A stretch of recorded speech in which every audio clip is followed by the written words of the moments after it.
for my mother.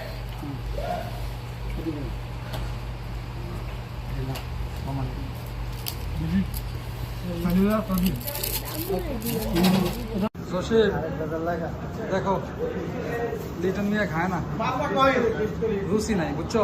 এই দেখো, বুঝতে পারছো? এই আইটেম। আসো আসো, বাড়িতে থাকো, পচা খাবার খাও বাড়ির থেকে, এটা ভালো হবে। ঠিক আছে, এই দেখো ডাল ভাজি, করলা ভাজি, সবজি, পালক শাক, পাতাকপি, এই দেখো আন্ডা ফ্রাই, মানি, আরো আইটেম আছে, মানা করছি।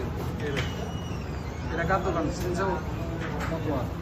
হ্যাঁ, তুমি বাড়িতে থাকো, বাড়ির থেকে পচা খাবার খাও।